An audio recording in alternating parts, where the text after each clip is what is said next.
Glória a Deus, aleluia. Queridos, Paulo escreve a Timóteo, lá no Novo Testamento, dizendo que toda a Escritura nos é útil, amém?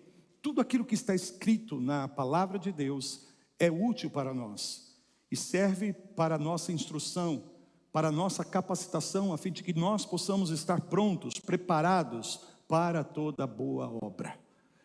E se a palavra ela é de fato útil para nós em tudo aquilo que está expondo nas Escrituras, o que me chama bastante atenção no texto que eu li com vocês aqui é que em um só versículo, no versículo mais precisamente 9 do capítulo 49 que nós lemos, se menciona 3 vezes aqui a palavra leão. Amém? 3 vezes no mesmo versículo, na declaração profética, na palavra de bênção que Jacó deu ao seu filho chamado Judá. Se em um só versículo aparece 3 vezes, faz menção 3 vezes a respeito do leão, é porque tem alguma coisa muito importante aqui. Tem um significado muito especial aqui nessa palavra. Você concorda comigo? Não faz sentido? 3 vezes. A primeira vez aparece que Judá é o leãozinho. Amém? Algumas versões usam a expressão filhote de leão. E olha, da segunda vez que a palavra leão aparece, diz assim: da presa subiste, filho meu, encurva-se e deita-se como leão. Segunda vez.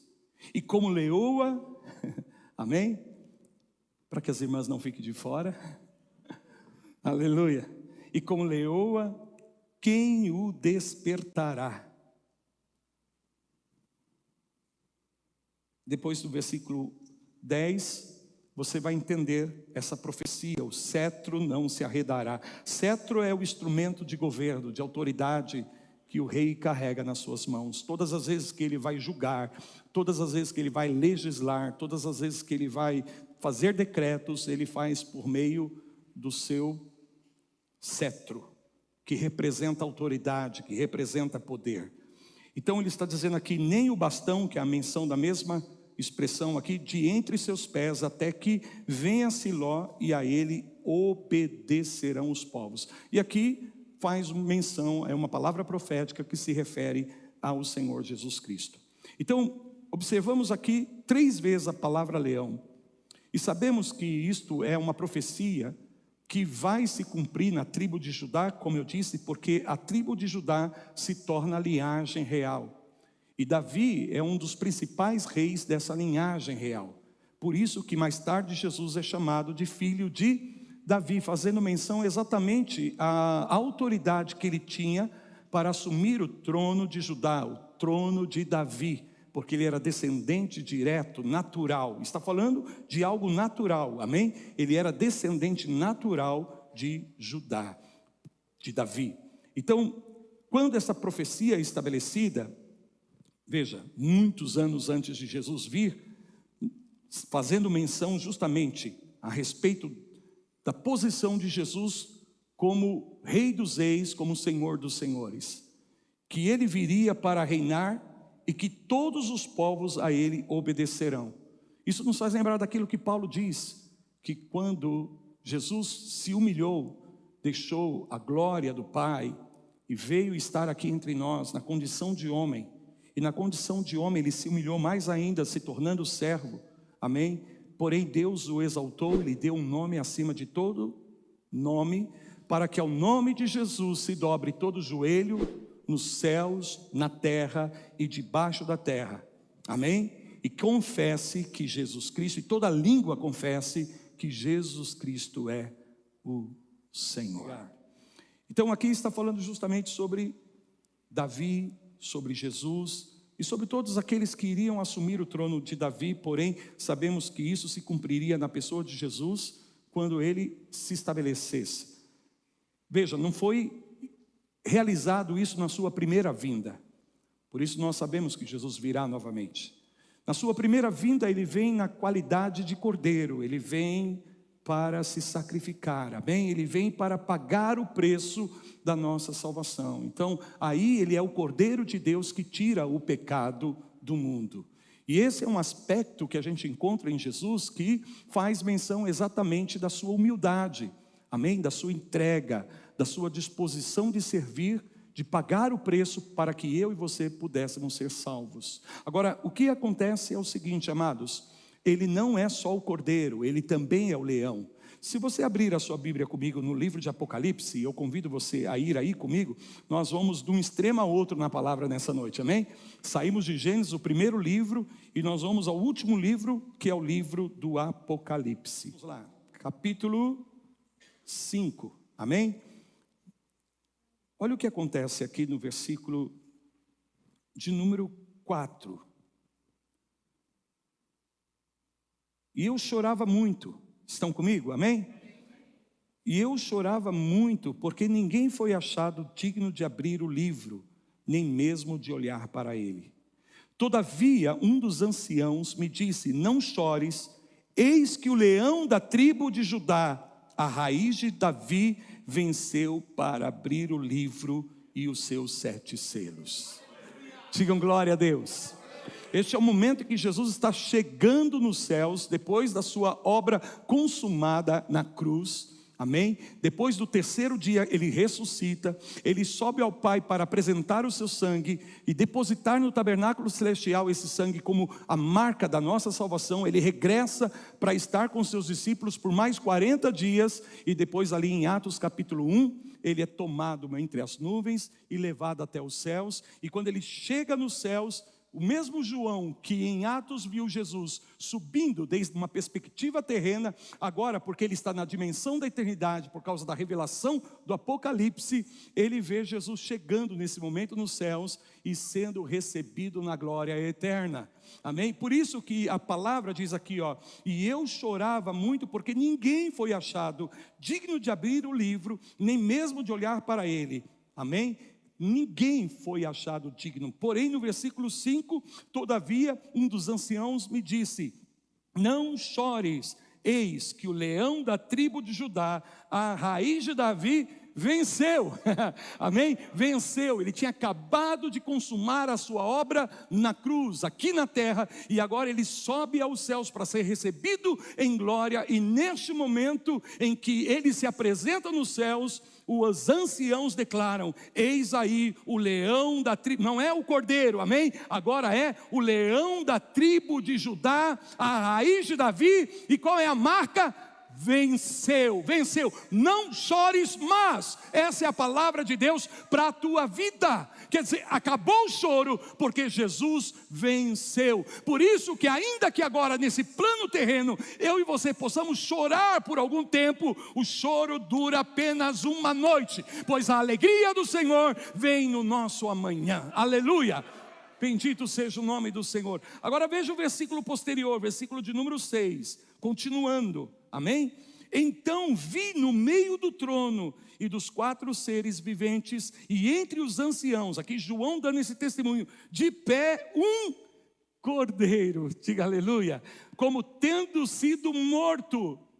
Está falando da sua obra na cruz. E tinha 7 chifres, bem como 7 olhos, e aqui tem toda uma figura, enviados por toda a terra, que são 7 Espíritos de Deus, enviados por toda a terra. Então, Jesus acaba de chegar nos céus, como o cordeiro que venceu, amém? Porém, agora, ele revela um outro aspecto, que nós vamos identificar, justamente já nessa profecia de Gênesis, quando o pai Jacó não tinha nem ideia do que ele estava falando, mas usado pelo Espírito de Deus, ele declara uma palavra sobre o seu filho Judá, que vai representar justamente toda essa tribo real, da onde Jesus vai nascer. Digam glória a Deus. E o cetro não se apartará de Judá, até que venha a Siló, e ele tenha domínio para todos sempre, e a ele servirão todas as nações da terra. Por isso que no Apocalipse, no mesmo livro do Apocalipse, você vai ouvir, você vai ler essa declaração: os reinos do mundo se tornou do Senhor e do seu Cristo, e ele reinará para sempre. Então, quando fala justamente de leão, está apontando para esse aspecto de vitória, de possessão, amém? De alguém que triunfa. Então quando Jesus voltar, na primeira vez ele veio como cordeiro, mas na segunda vez ele virá como leão para tomar possessão da sua herança, porque ele venceu. Diga comigo, Jesus venceu. Aleluia, glória a Deus. Estão comigo, amados? Amém? Então observe aqui esse texto. Muito bem, então já sabemos que Jesus, ele é comparado com o leão. Por quê? Porque o leão tem algumas características que nós vamos identificar exatamente na pessoa de Jesus. Amém? E é sobre isso que nós vamos falar aqui nessa noite. Dessas características que são semelhantes, que encontramos no leão e que são semelhantes à pessoa, à natureza, à essência do Senhor Jesus Cristo. Porém, antes disso, eu quero ler mais um texto com vocês para a gente estabelecer o fundamento da palavra aqui nessa noite. João capítulo 1, versículos 12 e 13. Aleluia, eu tenho que acelerar por causa do tempo, amém?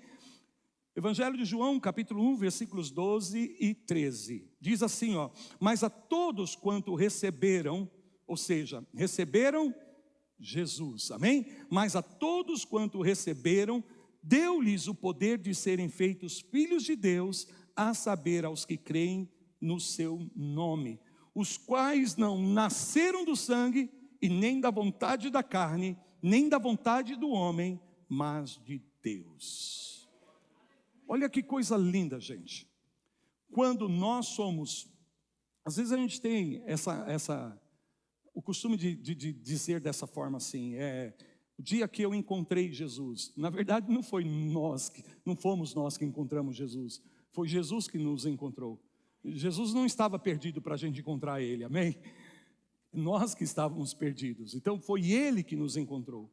E desta forma, porque é isso que João está dizendo, olha, aqueles que nasceram não do sangue, que não nasceram da vontade da carne e nem da vontade do homem, porque está falando do nosso nascimento natural. Nós nascemos naturalmente do sangue, e a gente sabe que a vida está no sangue. Porém, o que João está dizendo aqui é que justamente quando nós nos identificamos por meio da nossa fé em Cristo Jesus, nos é dado o direito de sermos feitos filhos de Deus. Agora, veja o que João está dizendo aqui, porque ele usa uma expressão muito poderosa, quando ele fala, todos quantos o receberam. Amém? Fala assim comigo, todos que receberam. Todos que receberam. O que significa receber Jesus? Porque se faz menção de Jesus aqui, amém? Que estamos recebendo Jesus, quer dizer, nós estamos nos identificando com Cristo, e quando nós nascemos, não da vontade da carne, não do sangue, e nem da vontade do homem, como João está dizendo aqui, mas sim da vontade de Deus, esse novo nascimento que vem de Deus das nossas vidas, nos identifica com Cristo, a tal ponto que a natureza de Cristo agora entra em nós. E nós nos tornamos participantes da natureza de Cristo. Não, você não está entendendo, eu vou dizer isso de novo. Isso não é figurativo, amém? Isso é uma obra espiritual que Deus faz nas nossas vidas por meio da sua vontade, porque agora nós cremos no seu Filho Jesus Cristo e o recebemos nas nossas vidas. E essa recepção de Jesus, na verdade, é a participação que agora temos da sua própria natureza. Por isso que Jesus falou para os seus discípulos, quem comer da minha carne e beber do meu sangue, tem parte comigo e eu tenho parte com ele. Quer dizer, somos partícipes agora de uma mesma natureza. A natureza que estava em Cristo, agora vem para nossas vidas, e porque agora nós recebemos a natureza de Cristo em nós, nós podemos declarar que somos feitos filhos de Deus, e nos foi dado o direito de sermos filhos de Deus. Então, quando você se torna filho, você se torna participante não só da herança, mas também da natureza dos seus pais. Você carrega o DNA, não sei se você está me entendendo, você carrega o DNA dos teus pais naturais, mas agora que você nasceu da água e do Espírito, você carrega a natureza espiritual de Cristo na tua vida. Aleluias! Por isso que Paulo vai falar em 2 Coríntios capítulo 5, no versículo de número 17, e assim, se alguém está em Cristo, aleluia, se alguém está em Cristo, e eu quero perguntar aqui nessa noite, quantos de vocês realmente estão em Cristo? Sabem que estão em Cristo, aleluia, e Paulo está dizendo, se você está em Cristo, é uma nova criação, é uma nova criatura, as coisas velhas se passaram, e tudo se faz novo na sua vida, porque agora você tem a natureza de Cristo na tua vida, você tem a natureza do Senhor operando na tua vida, no teu espírito. Digam aleluia. Aí você está começando a entender aonde eu vou chegar. Amém? Se você tem a natureza de Jesus em você, e se Jesus é o leão da tribo de Judá, quer dizer que existe um leão dentro de você, meu irmão, existe uma leoa dentro de você, e hoje eu quero, pela graça de Deus, despertar da tua vida esse leão, essa leoa. Se você chegou aqui como um gatinho, você vai sair daqui nessa noite como um leão. Oh, obrigado pelo teu amém. Aleluias, aleluias. Fala comigo, leão, porque Jesus é o leão da tribo de Judá. O seu DNA traz características que se assemelham a esse animal tão extraordinário e tão temido que é o leão. Amém? Mas por que que o leão é um ser, é um animal tão temido, tão extraordinário? Podemos mencionar algumas características, e nós vamos ver como isso tem a ver justamente com a natureza de Deus nas nossas vidas, com esse DNA espiritual que nós recebemos por meio de Cristo, porque agora nos foi dado o direito de sermos filhos de Deus. E Paulo fala em Romanos, se agora somos filhos de Deus, nós somos herdeiros de Deus e somos co-herdeiros com Cristo Jesus. Quer dizer, você recebe a herança de Deus na tua vida e ainda se torna participante da herança de Cristo. Então quem Ele é, como Ele é, eu e você estamos sendo transformados a cada dia pelo Espírito Santo para sermos como Ele. E a cada dia que nós nos abrimos a essa obra de transformação do Espírito Santo, nós vamos nos parecendo cada vez mais com Jesus, e a glória de Deus se revela nas nossas vidas e através das nossas vidas. Oh, quantos estão aqui comigo? Digam amém. O Espírito Santo está nos transformando de glória em glória ao quê? A imagem. Ele está nos conformando à imagem. Por quê? Porque no nosso espírito nós já recebemos essa essência, essa natureza. Amém, aleluia. Somos uma nova criatura. Bendito seja o nome do Senhor.